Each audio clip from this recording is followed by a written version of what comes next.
Greetings, brothers and sisters, and to all out there who are interested in Masonry. I am Frederick L. Milliken from the Most Worshipful Prince Hall Grand Lodge of Texas, and I had the recent pleasure and honor of traveling to Prairie View, Texas, to Prairie View University to interview Right Worshipful Frank Jackson. However, there were a few mistakes and foibles in doing this video. Mistake number one, I set the camera for Right Worshipful Jackson sitting, and then when I came into the scene standing, I cut off my head. I'm going to leave this in, for what we had to say I think was germane. Mistake number two, in introducing Right Worshipful Jackson and his bio, I left out one of his most important duties and jobs. He is the fire chief of Prairie View, Texas. And this had a real bearing on our interview because he rushed in a little late, having been out there battling a brush fire. And we got settled in the middle of the interview, and his firefighters called him back and said that there was another brush fire that they had to deal with. And so he had to spend some time on the phone with them.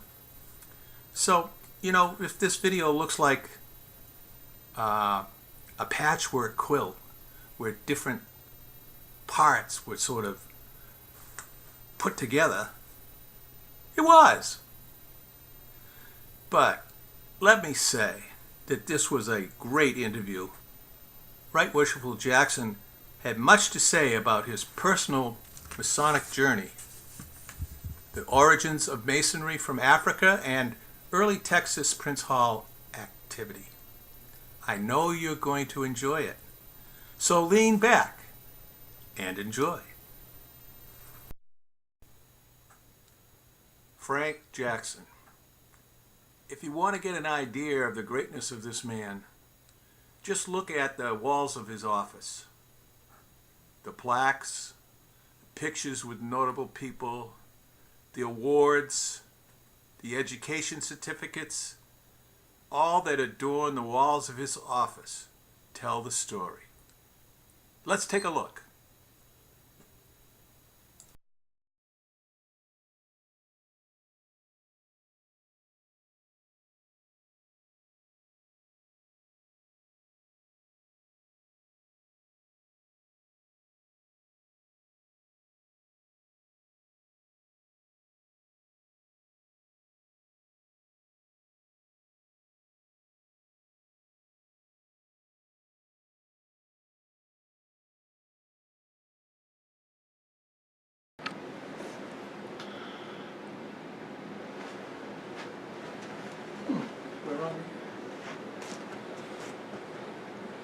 Greetings, brothers and sisters. I'm here at Prairie View University with Frank Jackson, and I'm going to need a cheat sheet for all the introduction I need to do for him. Frank Jackson is Assistant Vice Chancellor for State Relations at Prairie View University and also two other universities. He's past mayor of Prairie View, has served as county commissioner and city councilor in the past. He is also the Right Worshipful Junior Grand Warden of the Most Worshipful Prince Hall Grand Lodge of Texas. And he's a Grand Historian. And as Grand Historian, that's what we're here for today, because Right Worshipful Frank Jackson has a story to tell. Glad to have you with me on camera. Thank you, sir. And I'm going to step behind the camera now because the floor is all yours. It's your story. So you go ahead and tell it. All right. Well, thank you, Brother Milliken. I appreciate the opportunity to share a little of the story. And I'm going to go as long as we can before events overtake us. So I appreciate it, and I first want to thank you again, and I give all praises and honor to God for this opportunity to share this story. My name is Frank Jackson. I originally hail from the big city of Luling, Texas. Uh, I grew up in Luling, born in 1951. Went to school there, graduated from Luling High in 1969. My father, for most of my young life, my adolescent life, was worship master of Reed Lodge number 14 there in Luling. His barbershop was in the first floor of the lodge hall, so I kind of grew up around masonry. We were juveniles in the Eastern Stars, and we used to always look forward to special days, whether it's St. John's Day or Easter, when all of the ladies would turn out in their beautiful attire and the men would turn out. And we would always like to stand by the Tyler sword. That always just fascinated us youngsters. But I was raised in masonry at the age of 18 in 1969. So I've been in masonry for a while. And I think it's an honor and a privilege to be a part of this great fraternity. And I take my oaths and obligation very seriously. So thank you again for this opportunity to talk. I became interested in the history of Prince Hall Masonry and masonry in general, and I just kind of like to put it in perspective and tell it my way. I think you have to start early on, because when men started to acquire knowledge, it's the knowledge that kind of sets men apart, and so that led me on a journey. And I know I used to always wonder, why did my people, African Americans, live in that part of town? Why did we have to undergo the things that we underwent, drinking from the water fountains, couldn't go in the front door of the local Dairy Queen? And my mother used to always say, well, pray about it and ask God. And like the old folks say, you got to be careful what you ask God for, because you just might get it. As fate would have it, when I left Luling High School, I was one of those kids that wasn't supposed to go to college.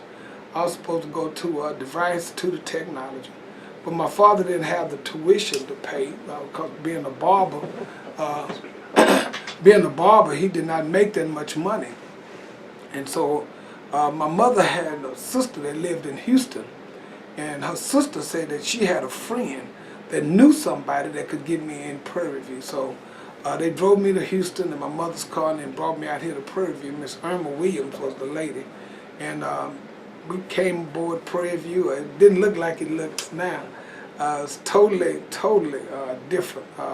Very few paved streets, no paved parking lots, sidewalks were virtually non-existent. But I was happy to be here and be in college. And when we filled out the financial aid papers, that's the first time I really realized that we were poor. We were poor, but we never were needy. My mother worked all the time, my father worked. We ate a lot of syrup sandwiches and post toasties, so we never was hungry. We had good shoes to wear to church and always had a nice suit to wear to church. So I knew kids that were worse off than we were, but I qualified for just about everything in financial aid. As fate would have it, got a chance to join the United States Navy ROTC. The University, Prairie View University had just started the Navy ROTC the year before I got here in 1968, and we're coming up on the 50th anniversary of the Naval ROTC here at Prairie View. And if I'm not mistaken, past President George Herbert Walker Bush was very instrumental in helping getting that ROTC unit started here at Prairie View.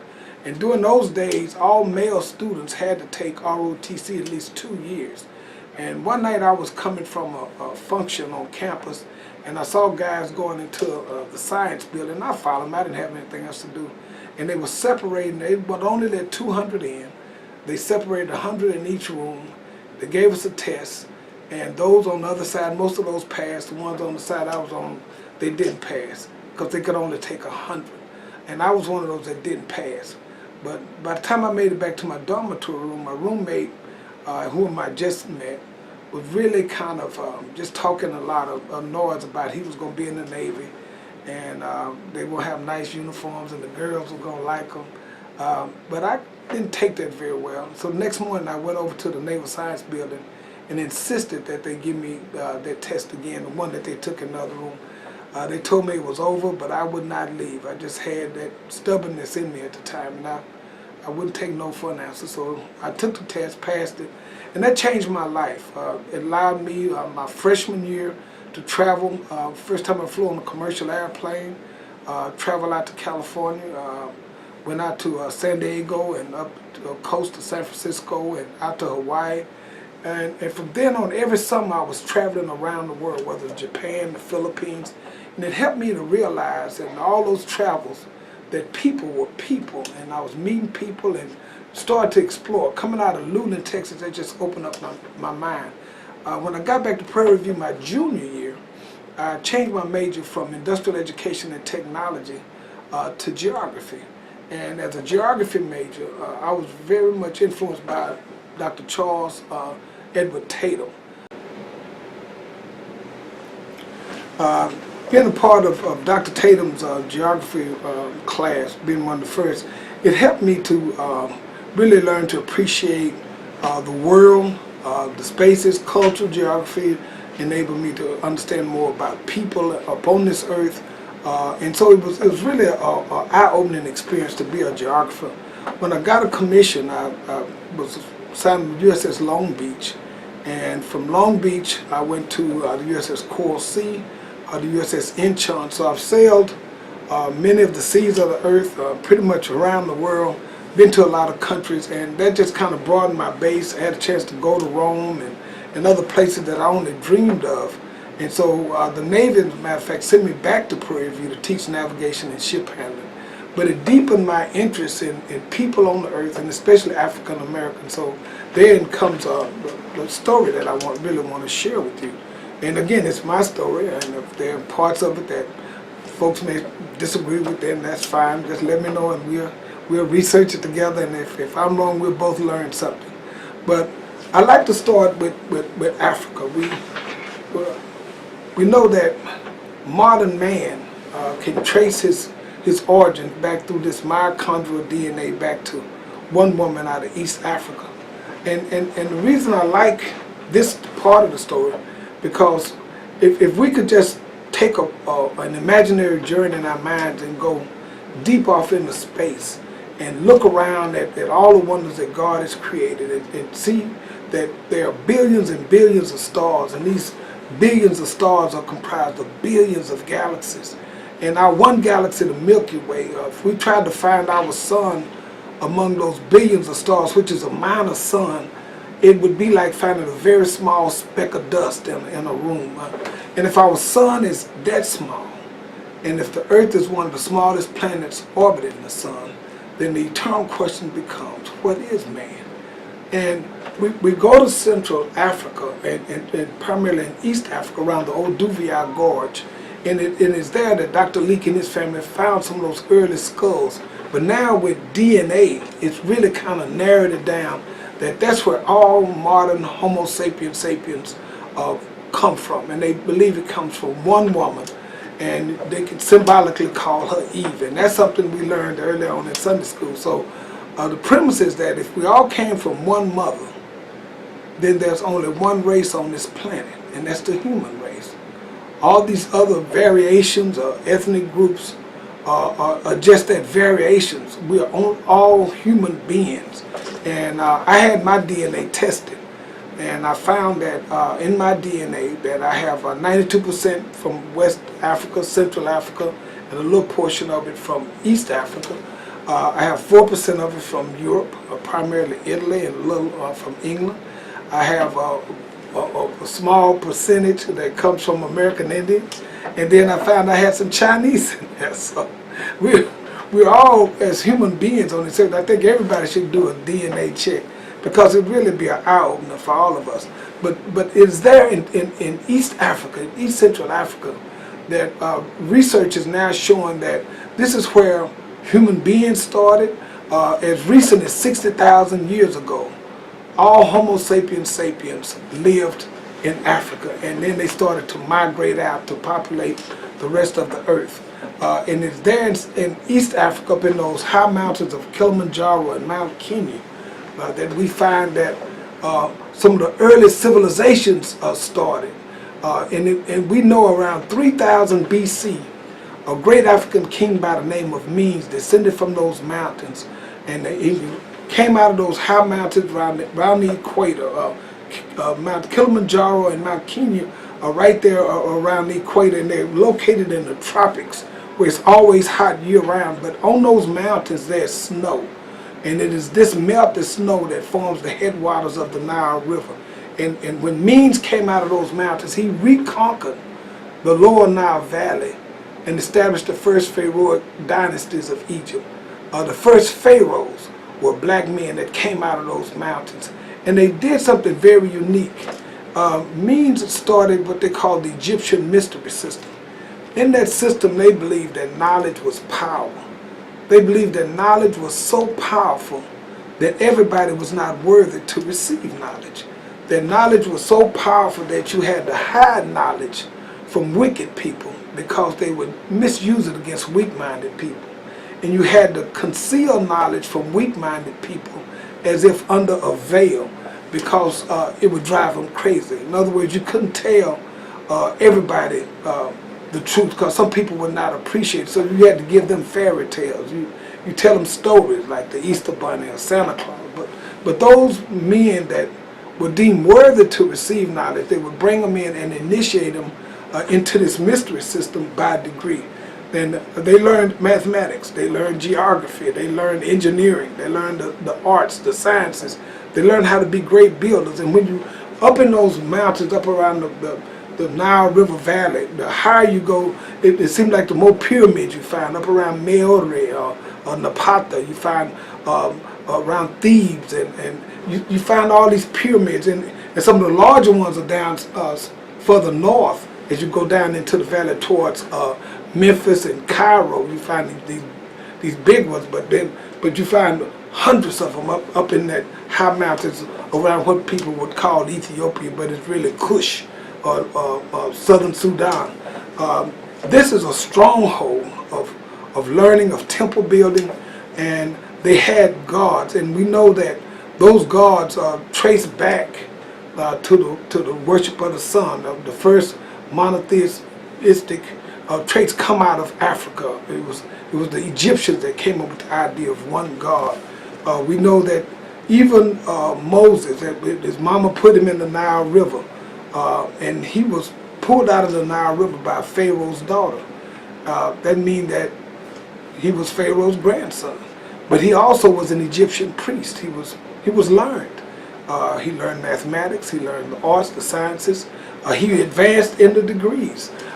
One of the legends say that Moses even was tasked to go and wage war against a Cushite city of what we call Meore. And when he went there, the walled city, he couldn't penetrate it. But the young lady, the princess, fell in love with Moses. And so she told him that if he would marry her, then she would give him access to the city. And some say that was Moses' first wife. Let me get this. Got a fire.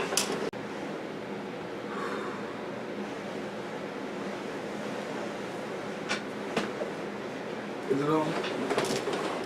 Make sure I'm picking up at the right place. The early Egyptian civilizations really ruled in the Nile River Valley. And it's that valley that we find some of those first pharaohic dynasties.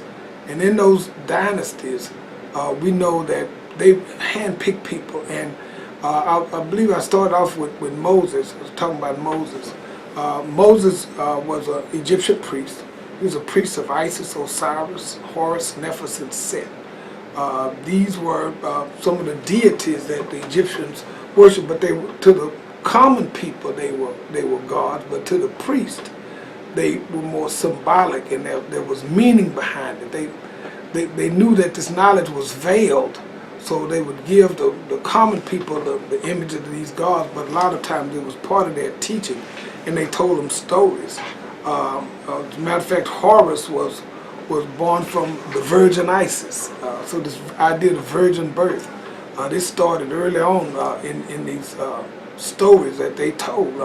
As a matter of fact, when we look around the earth, we find that about 16 saviors born from virgins died for the sins of their people and said that they would come back again. So it's these perpetual stories all over the earth that talks about this. Is it the same person? I don't know, but it's mighty interesting that a lot of these stories predate Christianity by thousands of years. Now, the stories that the Egyptian told about Isis and Osiris, they're well known. They've been published in a lot of works. But that's the stories that I believe Moses learned in those temples. And when he left Egypt and went into the wilderness, some say he met his second wife, Jethro's daughter, but then some legends say he already had a wife that he met that married a Cushite. So I don't know. There's two different variations of stories, and I'm still researching to see which story may have more truth to it than others. But both of them may be legend. I don't know. But those are the stories that are told. But the idea is that there are symbols that pop up in these stories. One of the things that interested me about Moses' story is that Moses, being a priest, went to the mountain to talk to God. And I asked myself, who went with Moses? Nobody went with him. He talked to him alone. When he had those commandments, the 10 Commandments written by God, we also know that the Egyptians had those negative confessions, about 42 of them, some say even more. These were the confessions of truth. I have not coveted that which was not mine. I have not taken from the gods, and just go on and on. When he came down from the mountain with the tablets, the people had convinced Aaron to make these idols, the golden calf. When you research the golden calf, you see that that calf is symbolic of that Apis bull, that which is a symbol of Osiris. So you start seeing that the creeping in of this Egyptian system all into the stories in the Old Testament. And so it makes you really come to grips with saying we need to know more, rather than just digest the story. And I think that's the fruit of Masonry. It causes us to dig a little bit more, dig a little bit deeper, and not be afraid to look. And then if we can reconcile it to what we already know, then fine. But if we find new knowledge or come into a new awareness, we shouldn't be afraid of what we find. Even with baby Jesus, some would say that Jesus was initiated into that system through the Essenes. Again, you see various stories of it all over, all in early writings. We don't know. We just go by what we get into and run across on these trails, just digging through it. But we do know that in the Bible it said that when the baby was born and they feared for his life, the angel didn't tell Mary and Joseph to take the baby into Syria. They didn't say take the baby into Macedonia. They said take the child into Egypt. Why did they keep going up into Egypt is the question. And eventually, Jesus became a very learned person. We know that even the early Greek scholars, Plato, spent 13 years studying in Egypt. Pythagoras, the records say that he spent 21 years trying to get admitted into the temples of Egypt. Aristotle spent time in Egypt. Socrates spent time in Egypt. And much of the knowledge that is accredited to the Greek scholars really came out of those temples in Egypt.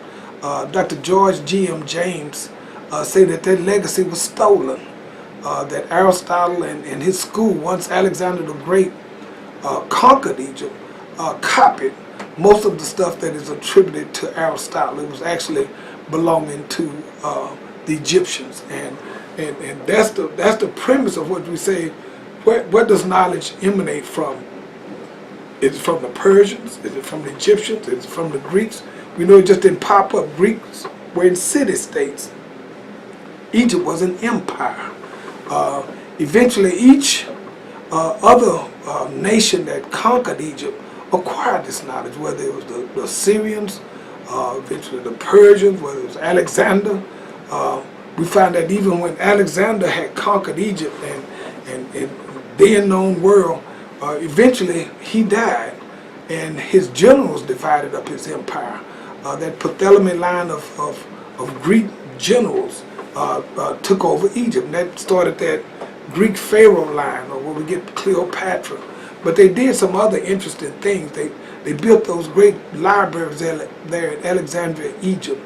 Is one of the most extensive libraries on the earth. A lot of the knowledge, scholars tell us, came out of those temples up above the first cataract on the Nile River around Luxor and Thebes. Those temples now that are still standing, where they did elaborate ceremonies. This whole idea of this knowledge that man could acquire that would help lift the veil of ignorance and superstition, that could help them to build and to learn to really take knowledge and use it to further civilization. That's what it's so interesting about it. As we start pulling on these threads, we find that it goes back deep into antiquity. It is there in those temples that we find a lot of that learning. As we learn to decipher more about ancient Egypt, we know that that was a great civilization. But each group that hit it, eventually they put it into a tailspin. One of the last great pharaohs, Paenke, and I believe his descendant was Taharqa.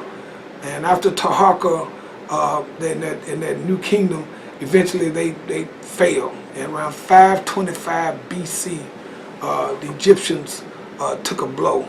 Now that's where African American scholars and African scholars say that's when Africa started to go into its decline. It was after that lick in 525 that it started to go, black civilization started to decline. Many of the ones that were fleeing fled south around Zimbabwe down, and then some fled into the west, into the jungle. Some got lost in those jungles, and a lot of the learning that they had was lost. But many of them found their way over to Central Africa and West Africa. And we find that the people of West Africa eventually rose to build great civilizations over in Mali, Ghana, and Songhai. Even when the Arabs would attack, even before they came, we see that there were pockets of these priests would set up monasteries, like on the island of Philae, where they would still have this knowledge, this learning systems going on. Many of them fled into Arabia. And so it's not strange to see the Arabs come up out of that desert. And when they moved upon Egypt and really got access to a lot of the learning, they just became very proficient in mathematics and sciences and literature. And at the same time, the Greeks' knowledge was then imparted to the Romans. And eventually the Romans ran into the Germanic tribes. And the Germanic tribes, when they sacked Rome, when the Vandals and Ostrogoths and Visigoths sacked Rome, it sent Europe into a period called the Dark Ages, where Africa didn't go into this Dark Age period. It was all in Europe. But when the dust settled, the Ostrogothic kings recognized what did they destroy? These bathhouses, these temples, these libraries. What had happened? And they realized that it was something there. But the priests had hid a lot of the knowledge, because Rome at that time had really changed the authority from just the state to the church. It was migrating into the church with Constantine. When the Emperor Constantine came to power and made Christianity the state religion, he realized that he had grabbed something that he really didn't fully understand. And he called these conferences where they really carried on debate. Some of the greatest debaters came out of North Africa, and they debated the very divinity of Christ. Eventually they settled on that Nicene Creed, with the Father, the Son, and the Holy Ghost. Because some of the scholars were saying, how can the Son be greater than the Father?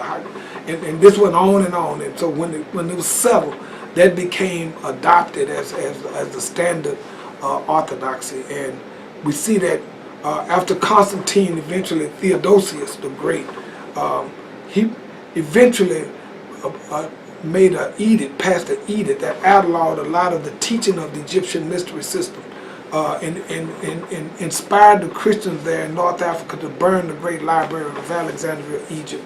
And so a lot of that ancient knowledge that had accumulated over millennium was gone. It went up in smoke.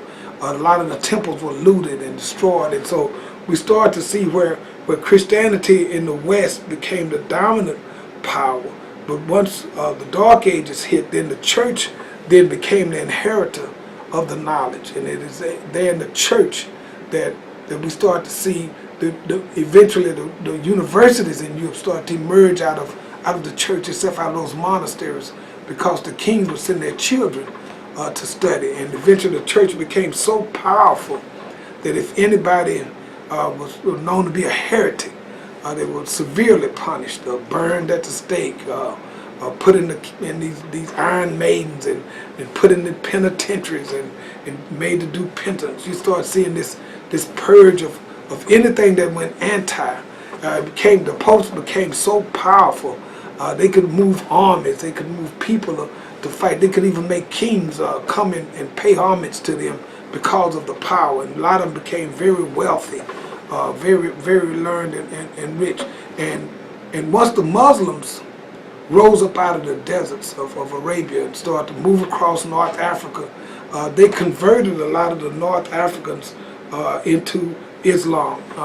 And we find that a lot of Africans rode with the Muslims and helped conquer even over into West Africa. And eventually over around Timbuktu, they built a great library at the University of St. Corey. Again, it became a learning center. When they moved into Spain in 711 AD, they held Spain until 1492. They built great university systems of learning in Spain, in many of the cities. And so it leads us to understand now that Columbus did not just go to Spain to have Ferdinand and Isabella finance his trip. He went to Spain because there was an enlightened people there. They did not necessarily believe that the earth was flat and they was going to fall off the earth. But we see now that when the Europeans, or especially the Spanish, were able to discover this new world that was already in existence, there were learning systems going on. The people that lived in Mexico and Central America and South America had learning systems already in place. I believe the one that the Aztecs had in Mexico was Quetzalcoatl. I get his name, it's a long name, I get the name mixed up. But he was supposedly, again, born from a virgin, was a savior, died, rose again, and said he was going to come back again. And so when and he died on the cross. And so when they saw this cross of the conquistadors in the church, they thought it was their God coming back. So again, you say, well, why would they accept that? It's because they believed in their religion, their mythology had told them that he was coming back. We see that the Indians eventually succumbed to Cortez and his folks and other folks like him.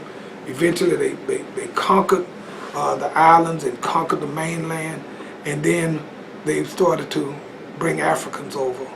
Africans came over into Texas around 1528. Esteban was one of the first to come. Esteban was learned. He could speak many languages. He led a lot of expeditions across Texas and on into Arizona. I think that's where he was eventually killed by the Zuni Indians out in either Arizona or Mexico, out in that area. But we know that down in Veracruz, they were bringing Africans in to work. In the islands, they were bringing us in to work the tobacco and the sugar cane. And this labor-intense environment, you didn't need a learned person, you needed slaves. A lot of the records now we're getting from the Congo, where they had ambassador relations set up with Portugal. And the African king said that he was supplying workers or slaves to the Portuguese. But when he looked around, he told the king of Portugal that you have depopulated my country. And I believe his own son was eventually captured and sold into bondage. And we see that story even over in what is now modern day Nigeria, up and down the Niger River, over further south around Angola, around the Wheeling River. We start seeing that they had systems of slavery, but these were people that were captured in war. These were people that were destitute, orphans. They could be held into bondage, but they could eventually work their way up through the tribal system and gain prominence within their own group. But the chattel slavery was a different story. I visited 2 slave castles, one in Ghana and one in Senegal. And the one in Senegal on Gorée Island, that's Gorée is really the closest point between the west coast of Africa and the Americas. And we had a chance to tour that castle, and they would pack men into one cell and had the women outside and put the children in another cell. And the slaves would have their way with the women, and the children would be crying, asking for their mothers and fathers, and there was no relief. And when they went aboard the slave ships, they were packed back to back. They laid in their filth for days on end, and they watched and heard the brutality. Many of the warriors that couldn't take the journey just jumped overboard, and they said the sharks would follow some of those ships. But when they came to the islands or to the Americas, they were put up on auction blocks and sold to the highest bidder, many times from different people in their own ethnic group where they could speak the language. They couldn't speak the common language. And after generations, they lost their mind. They lost their historical memory. They left something behind in those slave castles and on those plantations. They left their culture, they left their values, and they acquired a new language, variations of a new religion. Even though Africans around Ethiopia and up around the Mediterranean had been Christianized, the Ethiopians have their own version of Christianity. So they've been Christians for a long time, and they really got cut off with the Muslim invasion. But many of the people in Central Africa and West Africa had their own religion, and even the ones in North and West Africa adopted Islam as their religion. So you had religious groups that really lost their contact with their cultural values, and they had to reacquire this knowledge. It was illegal mostly in the southern states to teach these enslaved people how to read or write. Here in Texas, this was part of Mexico eventually. And when Stephen F. Austin came into Texas, he had to lobby the Mexican government but to bring in Negro slaves. Eventually they gave him a concession to bring us in as slaves. And as an incentive to his original 300, his old 300, he said for each Negro slave that they bring in, he would give them an extra 80 acres of land. A rich planter out of Alabama named Jarvis Ellison Gross brought in 110 enslaved African men, women, and children. And he walked them from as far away as his plantations in Alabama. And he walked them into this Brazos River Valley, which the Spanish had called the Arms of God. And all told, old man Gross received over 44,000 acres of land. His son, Leonard Waller Gross, received 66,000 acres of land. Waller County is named after Gross's nephew, Edwin Waller. Edwin Waller was one of the first to sign the Texas Declaration of Independence. He was one of the first to sign the Articles of Secession from the Union. Gross's great-nephew was Jarvis Ellison Kirby. Jarvis Ellison Kirby owned several plantations and several farms, and he got one as a wedding gift when he married Helen Mar Swearingen. That plantation eventually was called Alta Vista, which is now Prairie View. So this Brazos River Valley became the stronghold of early colonial Texas. Stephen F. Austin's headquarters is about 25 miles to the southwest of where we are here in Prairie View. And Old Washington on the Brazos, which is one of the capitals of the Republic of Texas, is roughly about 25 miles to the northwest of Prairie View. So we're right in the middle of colonial Texas history.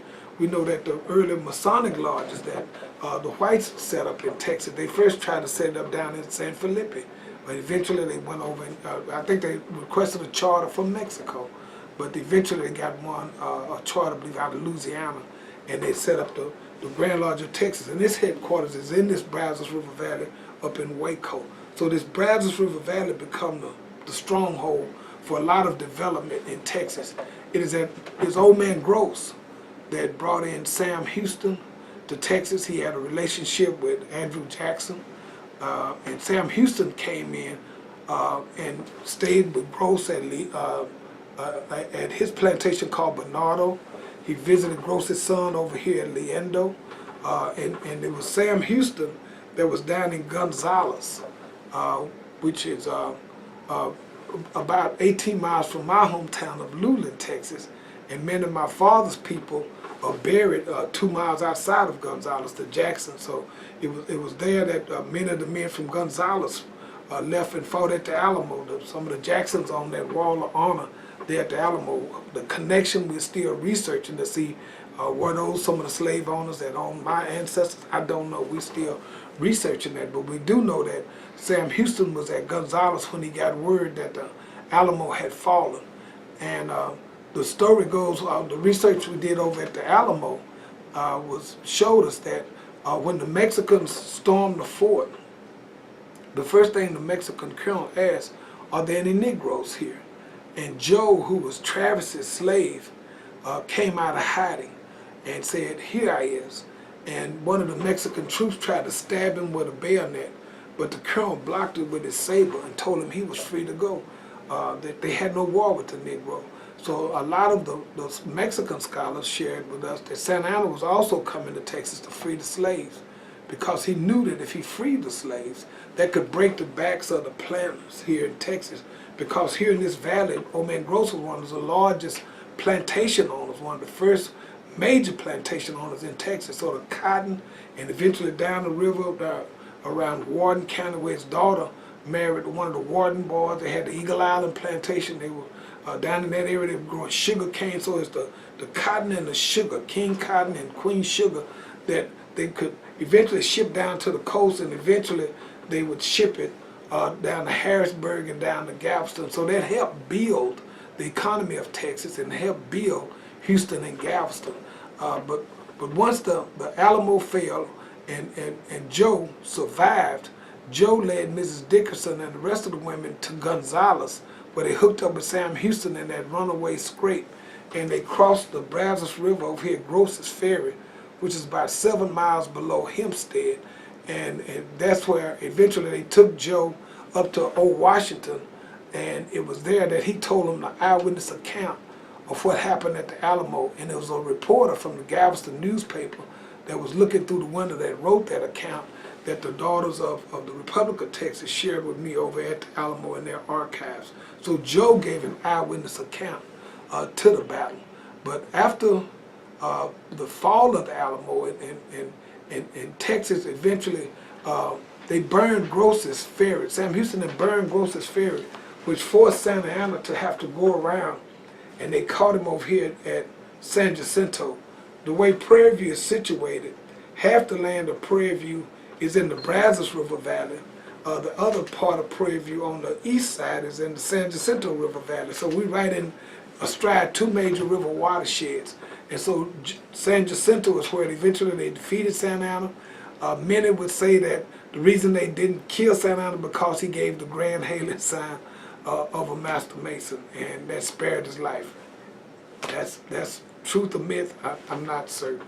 But we do know that he survived, and he eventually was able to leave Texas. But here in Texas, about 20 miles, I would say 15 miles south of Prairie View, is a community called Mount Zion Sunnyside. It was the site of the Sunnyside Plantation. It was owned by Philip Cuny. Philip Cuny was a very active person in masonry in Texas as a white mason.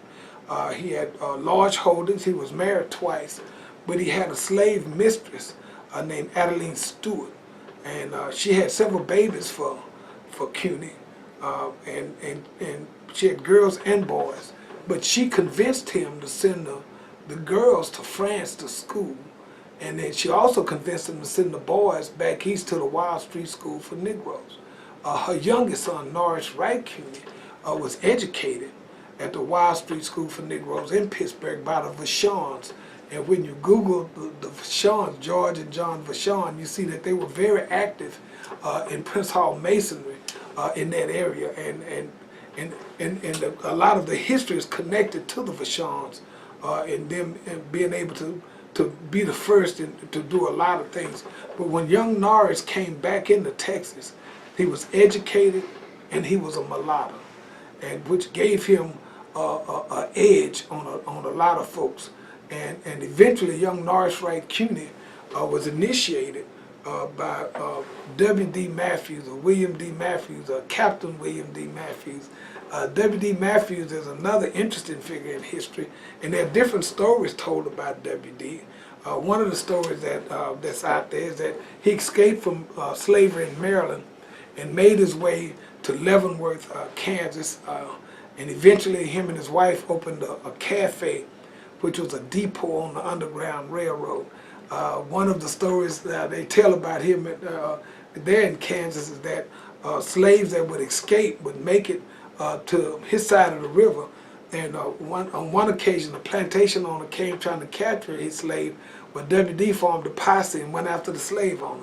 So he was a pretty bold and bodacious person. When it was heard that the Southerners were going to invade Kansas, it was the provincial governor that commissioned, maybe not commissioned, but tasked W.D. and others to raise army of troops through with the contraband of the escaped slaves, and W.D. did. But he also received, I guess what we call a battlefield commission, because he was a lieutenant, and then eventually he made captain. That's why he called himself Captain W.D. Matthews, but didn't go to West Point and those institutions. But W.D.'s troops are known to have fought in many battles, where he missed some of the first battles. Many of the folks that he recruited fought in those battles up in the Indian Territory against the Southern Confederates. And eventually, after the war, W.D. Matthews became a territorial marshal. There's pictures of him in our Grand Lodge that we got out of the Armand Carter Museum there in Fort Worth. Shows W.D. in his army uniform with his sword, his Pearl Hound 6 guns. I mean, he seemed to be a pretty tough character, but he was headstrong and he knew what he wanted. But eventually W.D. Matthews ran into Norris Wright Cuny, and he was impressed with Cuny enough to make him his deputy Grand Master for the Most Worshipful King Solomon Grand Lodge of Texas. And this was part of that national compact, which is a whole nother story in itself. But W.D. at that time was the Grand Marshal, I believe. He wasn't the Grand Master, he was the Grand Marshal. But W.D. Matthews was going throughout the South and creating these lodges. And eventually here in Texas, after he raised Cuny and made him his deputy, then they eventually met over here in Brenham and Chapel Hill, again, a part of this Brazos River Valley, and started the Most Worshipful Prince Hall Grand Lodge of Texas. And it's there where I always kind of pause, because that kind of sets the stage for what we call the Most Worshipful Prince Hall Grand Lodge of Texas. And it's that long history from the beginnings over there in Brenham with Grandmaster Cuny. Cuny did some other interesting things. Cuny and eventually Richard Allen, those guys, you find them prominent in Texas history as leaders, because when the war ended, and guys like Cuny that could read and write, because before the 1865 it was illegal to teach African Americans how to read and write, but now you had this group that could read and write. Another member of that group was William H. Holland. Now we still checking to see whether Holland was actually a Prince Hall Mason, but it's probably, in all likelihood, he was. But William Holland, his daddy was Bird Holland.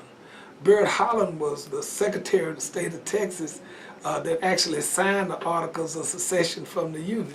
But Bird Holland followed his brother into Texas, and many of them say that he followed him into Texas because he was in love with his brother's slave, the young lady. And she had 3 boys for Bird Holland. She had William, Milton, and James.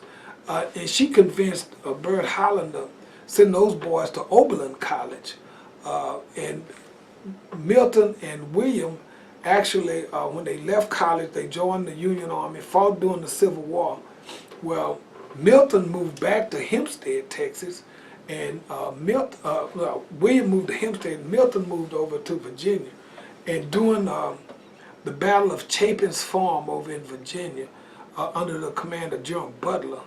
Uh, General Butler enabled African American troops to lead the charge in the assault, and many thought that they would run and break ranks and run at the first sight of battle, but they didn't.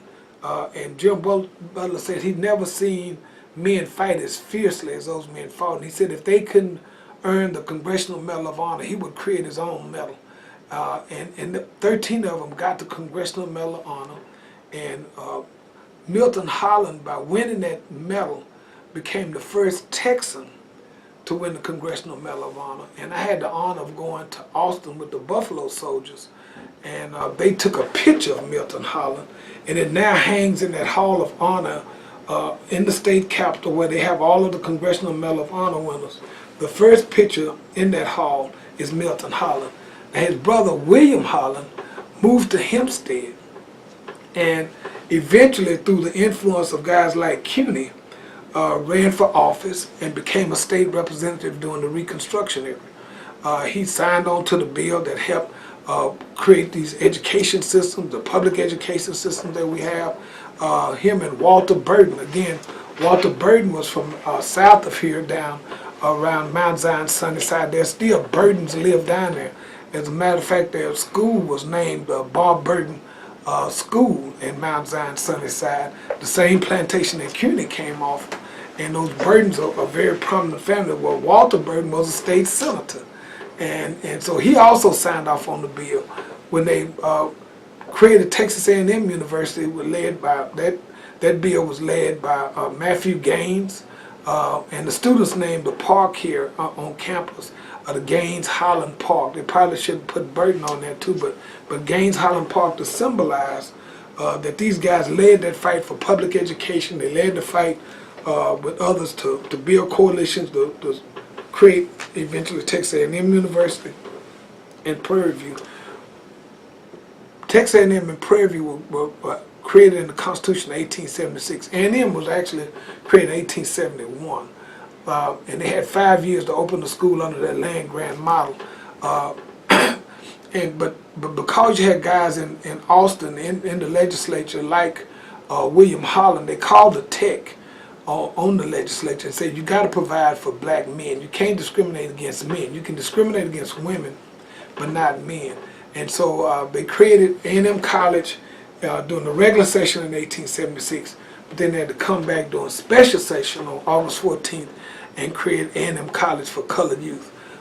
They had to find a place to locate that colored college. And so by that time, the Democrats had got back in power here in Texas. CUNY and his boys were all Republicans. Eventually, CUNY became the head of the Republican Party in Texas.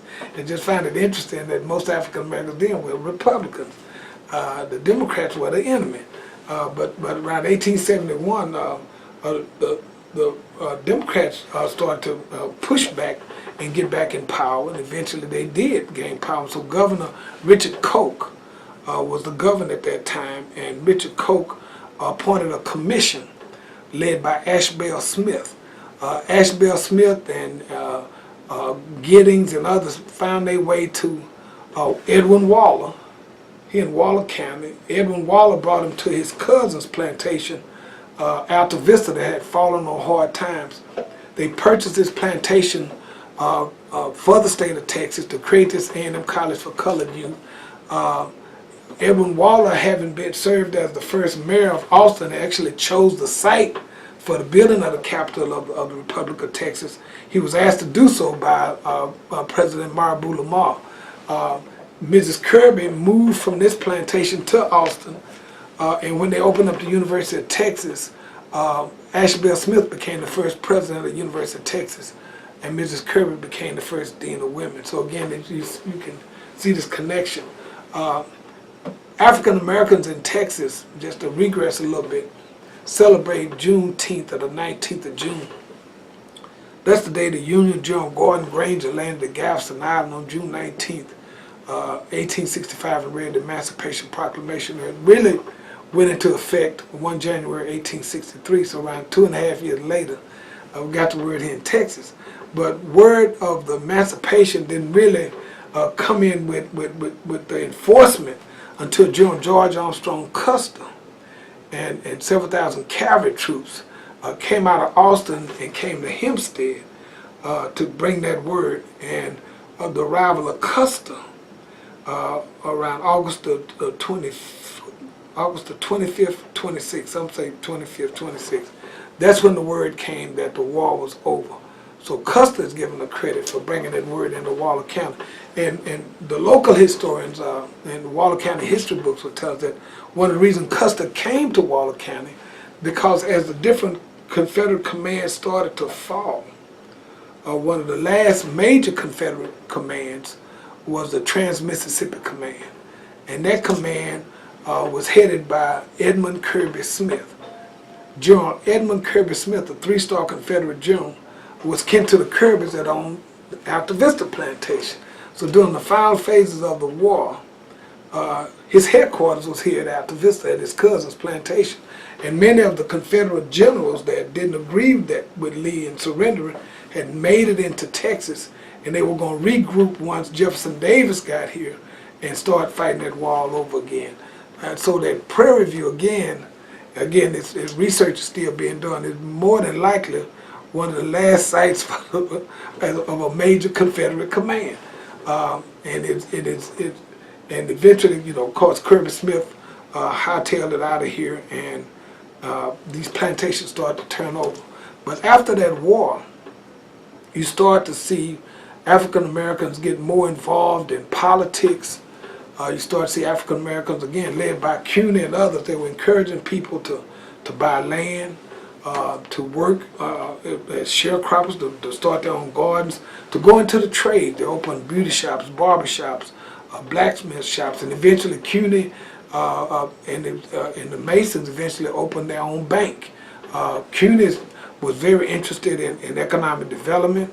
Eventually made his way to Galveston, which was probably the hub of where all this shipping industry was going on, and got some deals, very lucrative deals with the docks there in Galveston. He eventually ran for a local public office there in Galveston.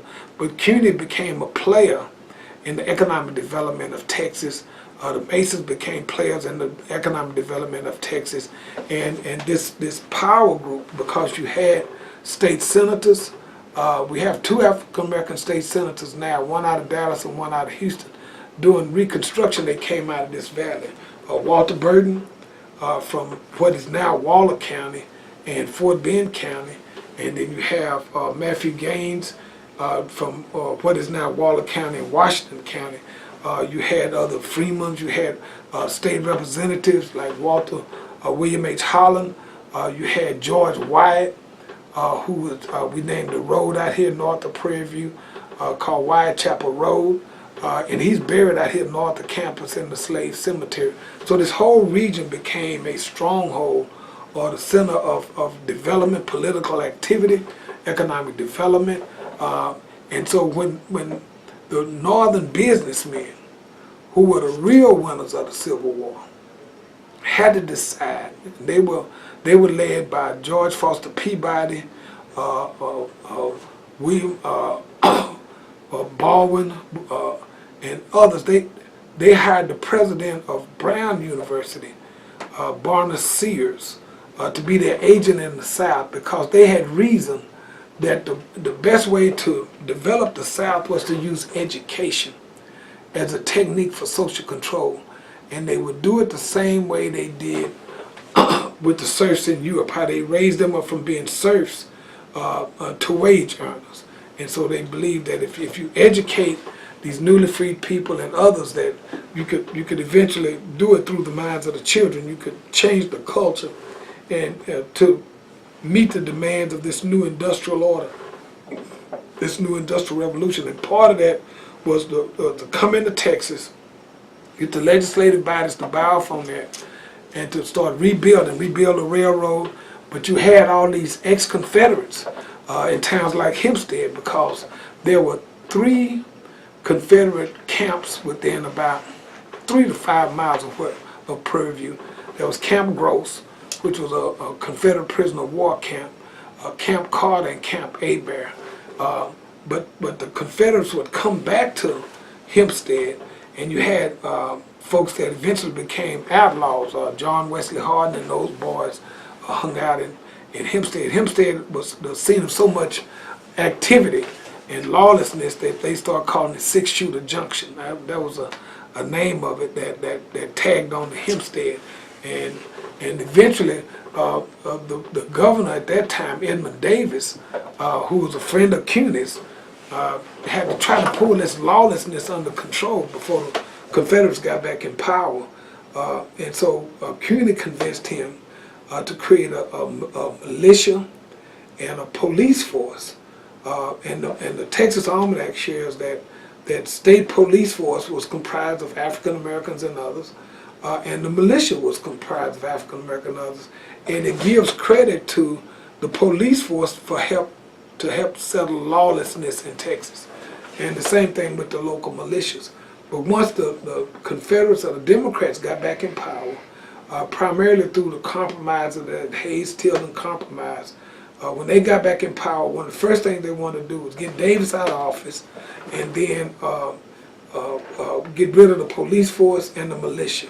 The interesting story that is told up around Austin is that when Edmund Davis was running for election against Coke, we started to see that he contested the election. He wrote to Ulysses S. Grant, and Grant did not respond, and he sealed himself up in the Capitol. And the Confederates decided they were going to break in the Capitol and pull the governor out. But it was a militia group out of San Antonio that came to his aid and used a ladder to go up into the Capitol, rescued the governor, took him to safety. This same San Antonio militia, we know that now that many of them eventually became Masons because they're the ones that escorted CUNY's body. When Norfolk CUNY died, they escorted his body from San Antonio down to Galveston.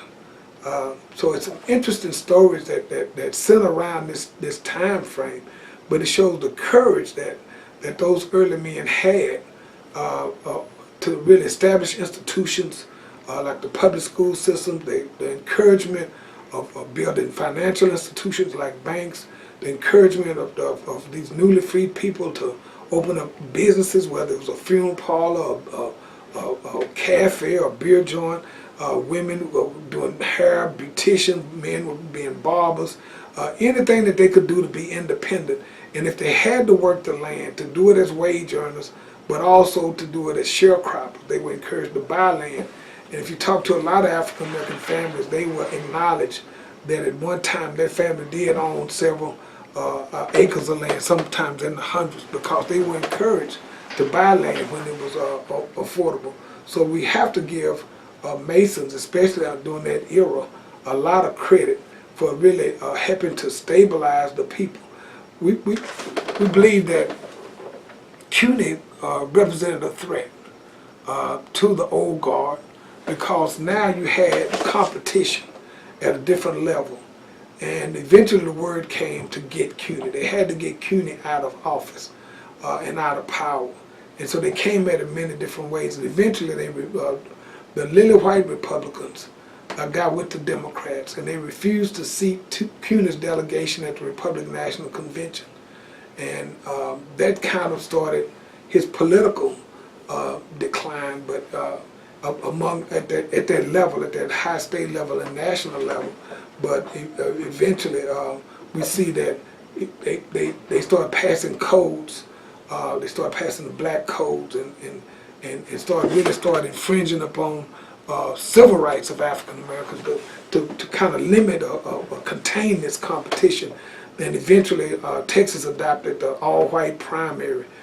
We even know that Texas had this convict lease system where if you were caught as a vagrant, you could be arrested, sent to prisons, and you look for the major prison farms in Texas. Many of them are located in this Brazos River Valley where you had your major plantations, and they would sign them back to these same prison farms and lease them back out to those same plantations that many of them can trace their way back to.